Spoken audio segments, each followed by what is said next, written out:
Hello guys, I am Umair Bhaur once again with you.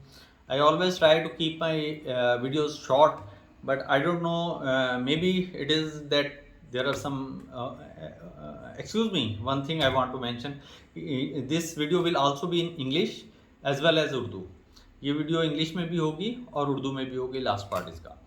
So guys, I always keep to try my videos very short for your convenience. But what happens that when I start discussing technical things, it is very difficult to skip any important parts. That is why things take a bit long time. Videos get long.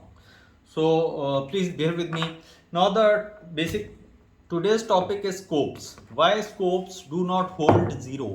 What is the best way to use a telescope on air gun or any rifle, especially air gun? So I just explained you. I have two scopes here, two telescopes. One is Elite, Bushnell Elite, and you can see it is Elite Tactical 3.5 21 50 mm.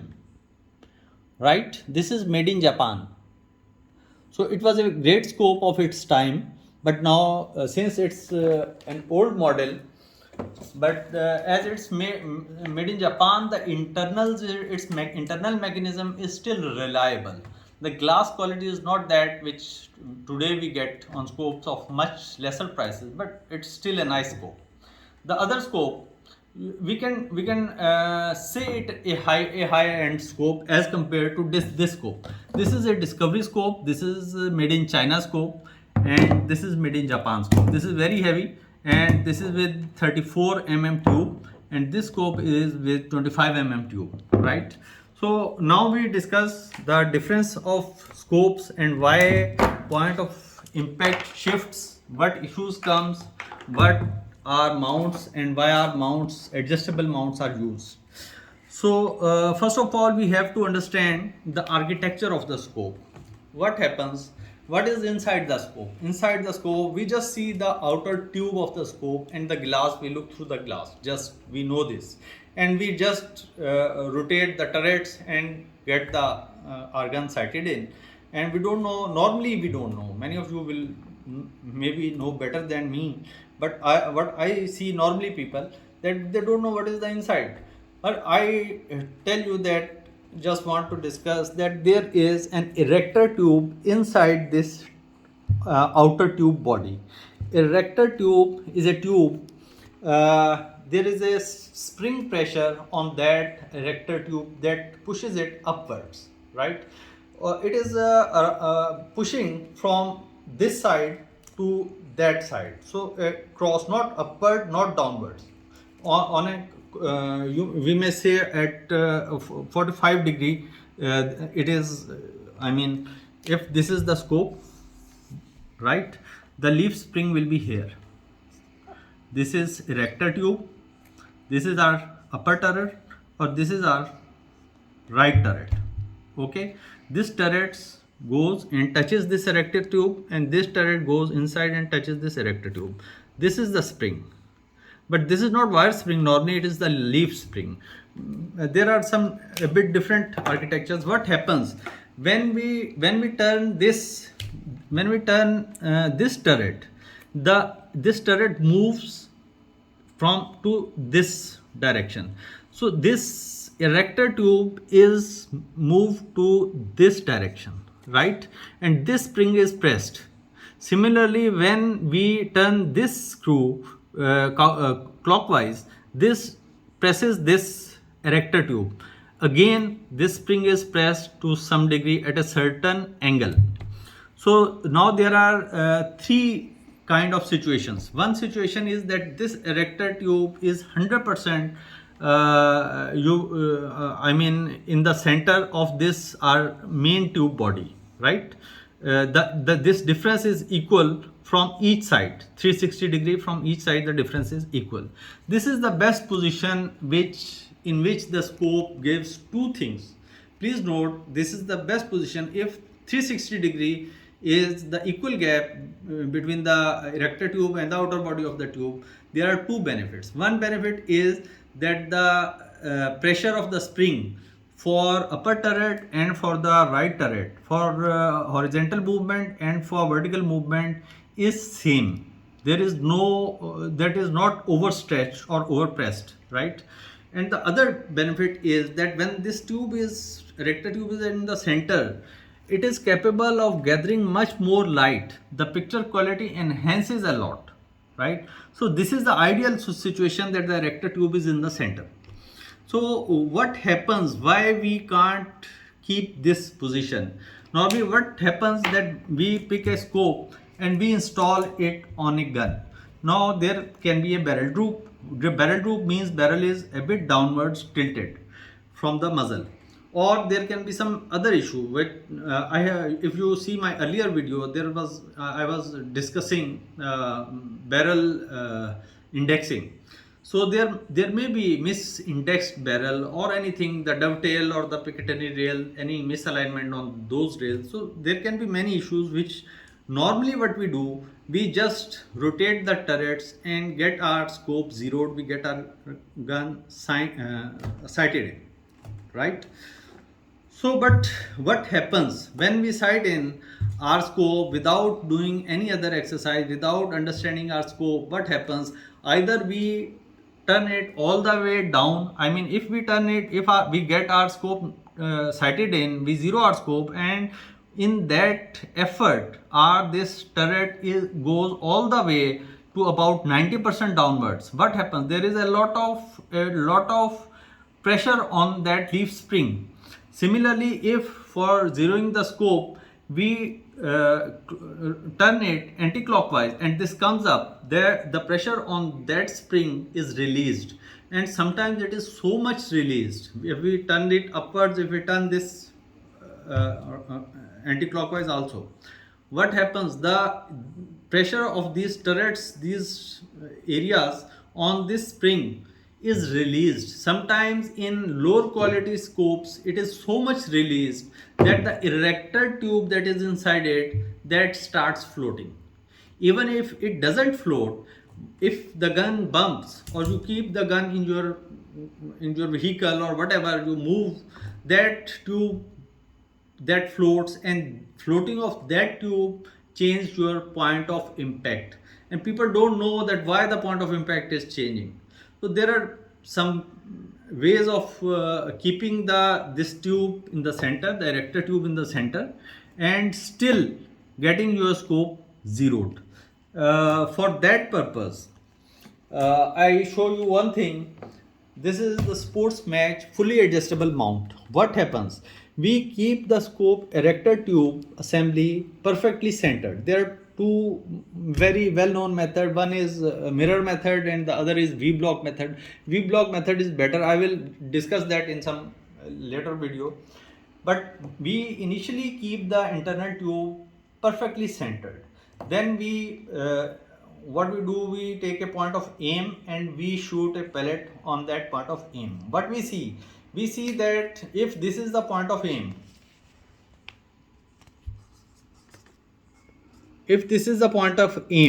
and internally this scope is perfectly aligned, the erector tube is aligned, which is called the there is a specific term for that, not coming to my mind at this stage. Anyhow, you understand well that the erector tube is well aligned. If this is the point of impact, and what happens, our pellet touches here, hits here, this is the point of impact. Okay, now if this is happening at 25 yards, so this is a lot. We have to make a lot of clicks for going to point of aim from to upwards and to rightwards. So we don't want, when we will do that, we will touch it for this purpose. What will happen, the erector tube will not remain in the center and the issues will be very obvious. So what this kind of mounts do, this is adjustable mount. You can see this gap allows us to adjust his right and left, that is the horizontal movement, and this gap, that is through these screws, right? This helps us to lift the scope from one end, right?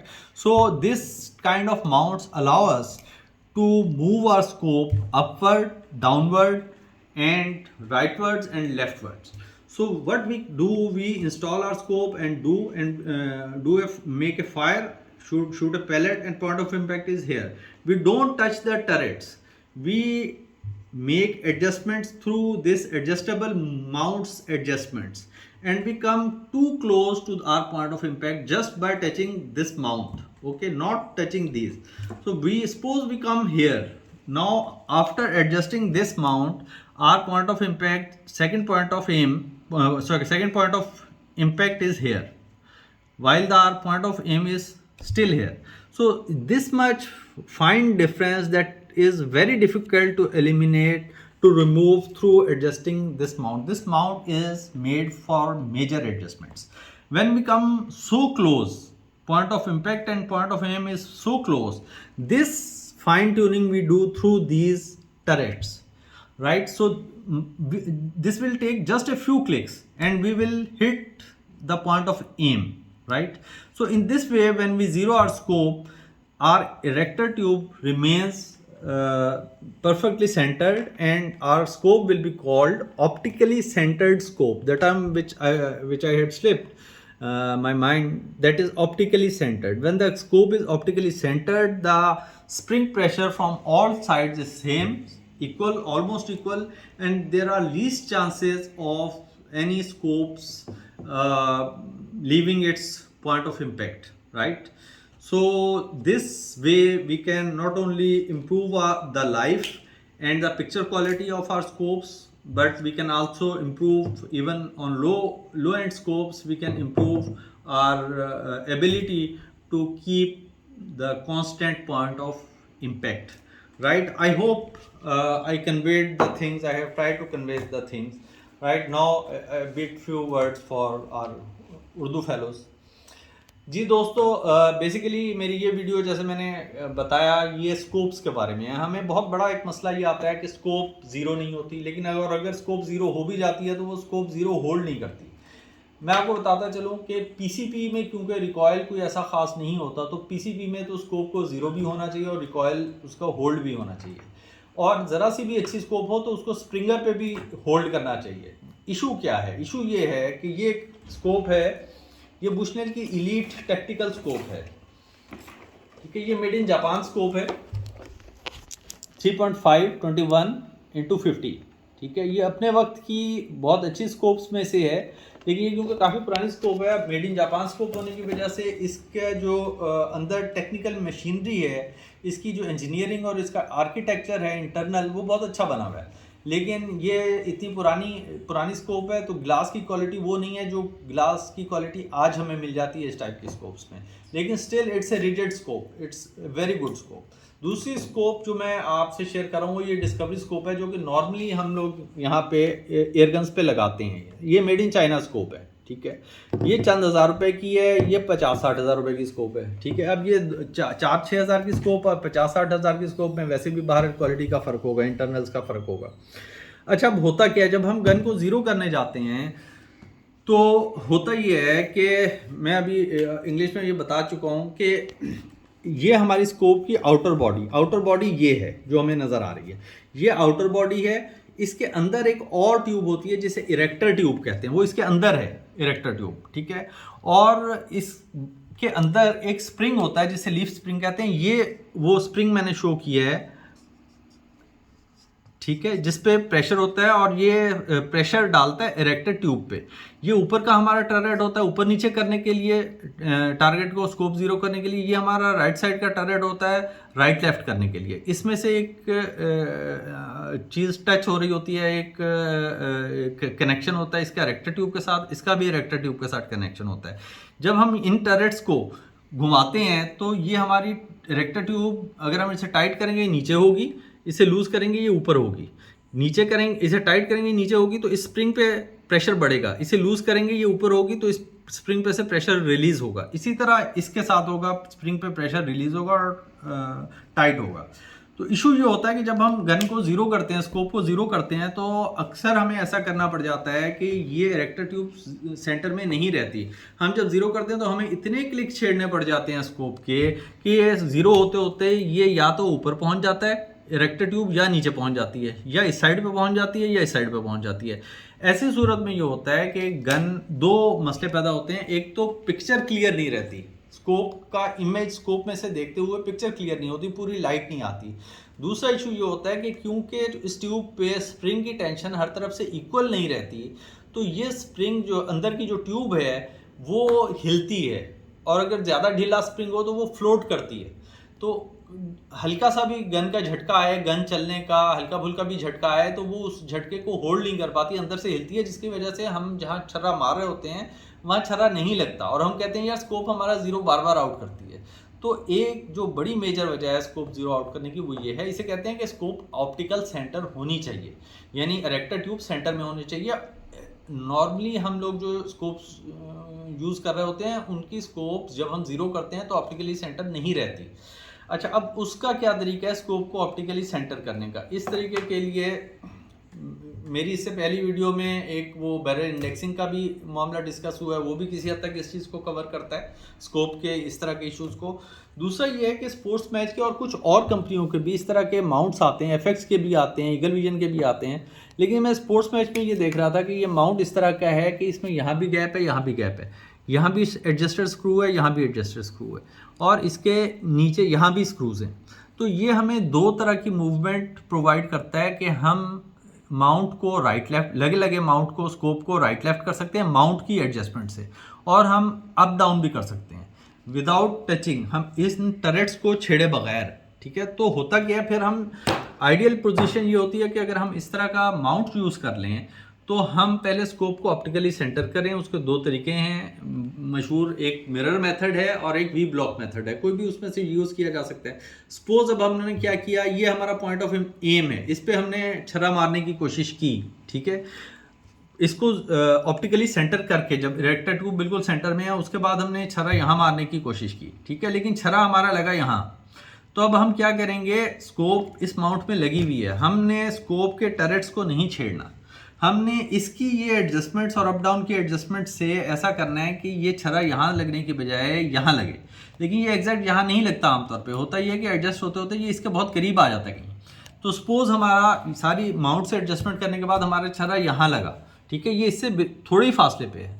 तो जब इतना थोड़ा फासला रह जाए तो इतने थोड़े फासले के लिए हम इसके टरेट्स इस्तेमाल कर सकते हैं। इसमें इस फाइन ट्यूनिंग में ना स्प्रिंग ढीला होता है, ना ज़्यादा ढीला होता है, ना ज़्यादा टाइट होता है। तो ये जब इस तरीके से हम इस तरह के माउंट के साथ इन स्कोप्स को, किसी भी स्कोप को इस्तेमाल करते हैं ऑप्टिकली सेंटर रखते हुए, उसकी इरेक्टर ट्यूब को सेंटर में रखते हुए, तो हमें दो बहुत बड़े फ़ायदे मिलते हैं। एक तो पूरी रोशनी स्कोप के अंदर जाती है, हमें क्लियर तस्वीर मिलती है, और स्कोप की लाइफ बढ़ जाती है, और स्कोप को ज़ीरो होल्ड करने के इम्कानात बहुत ज़्यादा बढ़ जाते हैं। ठीक है जी, तो ये आज का टॉपिक था। मैंने कहा क्योंकि इस सिलसिले में बहुत से सवाल आते रहते हैं तो एक थोड़ा सा ये चीज़ आप लोगों को बता दूं। बेसिकली ये मेरा जो चैनल है ये बाहर जाके शिकार करने का भी नहीं है और बाहर जाके कोई वो टारगेट शूटिंग करने का भी नहीं है। बेसिकली कुछ टेक्निकल चीज़ें आप लोगों तक पहुंचाने का मकसद है मेरा। तो मुझे उम्मीद है आप लोगों को पसंद आई होगी, और अगर आप लोगों को इसमें कोई टेक्निकल चीज़ ऐसी लगी है जो समझ में आए तो काइंडली फिर सब्सक्राइब कीजिएगा, लाइक कीजिएगा। बहुत शुक्रिया जी, थैंक यू।